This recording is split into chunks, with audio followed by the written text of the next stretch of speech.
loved his interview. I was watching that, and he said, you can fall asleep for the first hour and, come back for the second half, and there it is. But I just like the, it's a bit of a slow build-up, and it could be a few solutions that are there. And, people have actually always joked that because my guy's not in the industry, and after 16 years, he doesn't love it. So I tend to show up solo at a lot of these things, and he's not he's probably closer to a romantic comedy guy than he is a horror guy. So I think that, if I guess when you go out there, and I have a few friends who actually call him Snuffleupagus, but, that's... Yeah, you think he exists. He doesn't, does he? So I guess in a lot of ways that unconscious storytelling just happens, and it's actually, it didn't start, it ends where it is now in the script as being quite, unfortunate, but it was actually supposed to be a very nice tribute to my best friend, right? That went sideways too. So well, because that is kind of the sad thing about the movie, about Stained, is that really the like the girl who's psycho and stuff, she doesn't ever really face any consequences other than like in her own mind. It's all the one person that's been there for her entire life. She's the one that kind of she always short and always takes she always takes the crap. Do we have a spoiler alert on this? Because I actually have a thought on it. Do we have a? I could go back and put one. Okay. If you want to. I'll put a spoiler alert. Yeah, because I think what's really important for me is that I actually see Jennifer, who's the best friend, as a bit of a villain. So even though she comes across as the sister who's actually always there, when you look back at the chain of events, this is a woman who actually buries the boyfriend alive. Exactly. Yeah. And we were talking about that too. She really is the one that murders him. She really is the one that kills him. Even though the other chick.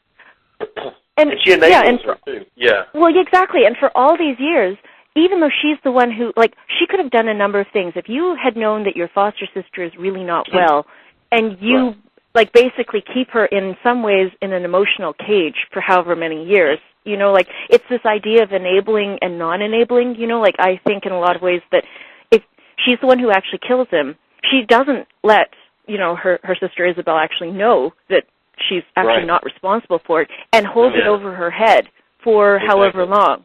I think to me, it seems on the outside because my actress Sonia is just such a likable person, and it comes across. It's the fact is that there's a lot of manipulation that's there as well, and that's something that I was really exploring, the idea of the secrets you hide with your best friend and your loved ones, and also how you use it as a tool against them later. That is true. Well, it seemed to me, too, that, Isabel supposedly needed Jen so much, that she was all that she had, but it almost seemed like the same idea that, Jen needed her just as much in her life, so maybe that's why she kept her in the dark and everything. Yeah. Those moms who keep poisoning their kids just so that they can save them? Yeah. It's a little bit based on that Munchausen syndrome, and there's just, when I was coming up with, it was in various rewrites, I kept thinking about those people that basically screw you up just so they can come in and save you. Save the day, right. So that's something. Yeah, so it gets her in the end, though. Yeah. Mm-hmm. Exactly, and that's sort of, so for me, even though for some people they've asked, they've said that that's a really, really nihilistic or an unpleasant ending because of what happens. But for me, I feel like in some ways Isabel's free at the end. So yeah. Well, because when we were watching it, I don't really consider it to be a bummer of an ending. I was like, maybe Isabel does kind of get away with something, but at the end of the day, it's not.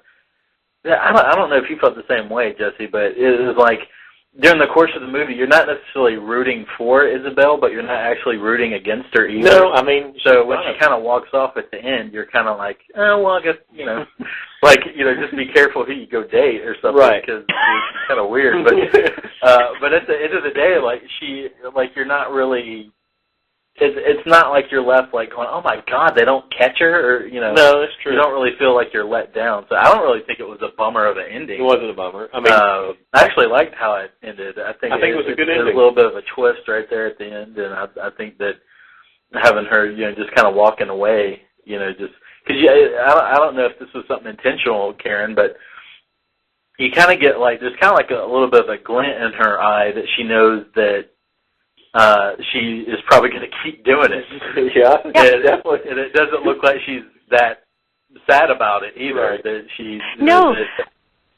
Yeah, and it is intentional. To me, it's actually it's actually in some ways a coming of age story, but it's the coming of age of a serial killer. Yeah. So through the whole process, it's her denying who she actually is. And it's not until she's sitting in the car and, just really piecing her brain together that she's like, you know what, I'm okay with all of this. Right, and yeah. I think that's what it is. And that ending coda is really there to say, she's embraced it. And for some people it's like, oh, I found my art. In this case it's like, yeah, I found my true nature. And so it's a big theme I think I have over and over again in like most of my films and the scripts is just I really like the idea of finding and just accepting your inner monster. So yeah. So to me it's very positive. Well, let me ask you this, because this is one thing that I was kind of confused about the movie. What actually did she witness in the room? Because I'm assuming, because at one point, a spoiler alert again, but at some point, like the young girl, she walks into the room. Now, what is actually going on in that room? Because we were wondering that is her mother being raped? I don't think she was being raped. No, she winds up being dead. Right. She was just. So what actually happens? Because we couldn't actually kind of piece together what actually happened to her mother. What actually happened to her mother? So the chain of events actually, and because it is very PC in flashbacks, so it's, you have to kind of pay attention to it, is the first time she walks in on her basically mom and boyfriend having sex is, and they really are just enjoying it, even though people are like, that's your sodomy scene. I was like, no, just because he's doggy doesn't mean he's sodomy. So what I wanted to do with that scene was really, that the boyfriend turns around and gives a really specific leer at the little girl. Yeah, and so the mom sees it, and it's actually jealousy, and she throws the bottle at her daughter. And so the next morning, the little girl runs out sort of thing. The next day, she comes back, and her mom's been killed. So obviously they must have had a fight and that sort of stuff. And so that idea that basically having sex with guys will always lead to your death has been sort of imprinted on her. So. Oh, okay. That's because we both came to the conclusion that she was not being raped. Oh yeah, but the stain thing. We were talking about the name stain. Is that her soul has been stained, or that's her innocence has been stained? Yeah, I would say that, and that once you're actually that way, you're kind of unfortunately screwed for the rest of your life. I think I think you can't get the stain out. Yeah, literally, and it's funny because I in earlier drafts of the script there was a lot of raw meat motifs, and because I'm a near carnivore myself, so it's just easier to write. A near carnivore. Yeah, eat more meat than vegetables. Yeah, I've been told I'm supposed to eat some vegetables occasionally, so it's for me it's meat and pie. So those are the two. That's a good combination. Yeah. Do you understand why I love this woman? Barbecue, meat, and pie. Well, pie is really good, and meat is really good, too. But, so she says she's trying to eat some vegetables, though. Yeah, well, screw that. Yeah, I'm trying. It's, occasionally I kind of, it's been a long battle because I don't really like them, so I just, you're supposed to, and so, no, my favorite people vegetable is macaroni and cheese. That's my favorite vegetable. Yeah, I got told the other day that I eat like a raccoon. It's like you, the meat, and then pie. What? You see Karen perched on the side of a river, like washing a clam.